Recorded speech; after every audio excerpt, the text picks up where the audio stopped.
পুষ্টির জন্য তাই খাদ্য সংগ্রহ করতে হয়। বিভাজনটা তো আনা হয়েছে নির্দিষ্ট একটা সামাজিক রাজনৈতিক দৃষ্টিকোণ থেকে, নিজেদের স্বার্থে। আগে ব্রাহ্মণরাই গরু খেতেন, যখন সেই গরুটা সাধারণ মানুষের কাছে খাদ্য হয়ে উঠলো সহজ প্রোটিনের জন্য, দলিত অন্তজনা খেতে শুরু করলো, ব্রাহ্মণরা তাদের সঙ্গে নিজেদের ফারাক করবার জন্য এই খাদ্যের অনুশাসনটা আনলেন, যে ওরাও খাচ্ছে গরু, ওরা খাবো না।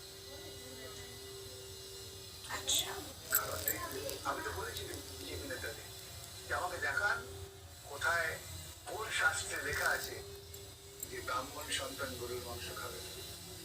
গরুর মাংস আমি খাই না, এখানে সহজে পাওয়া যায় না আমাদের এখানে,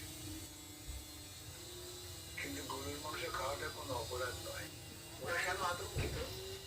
ওদের কল্পিত যে জগৎ, সেই জগতের উপর আঘাত লেগেছে। How do cap UP police लठ बजाओ हम तुम्हारे साथ हैं, मोटे मोटे लठ बजाओ हम तुम्हारे साथ। अब ये स्लोगन नहीं बोलोगे?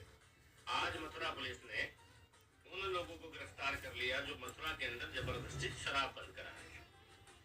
आप सभी वो नाम जानते हैं। अब इसके बाद क्या है, जो लोग इनके सपोर्टर हैं वो कह रहे हैं वो लोग देशभक्त हैं, उन लोगों ने कुछ गलत नहीं किया, मथुरा पुलिस शर्म करो। देखो, पुलिस सिर्फ वो काम कर रही है जो पुलिस को करना चाहिए।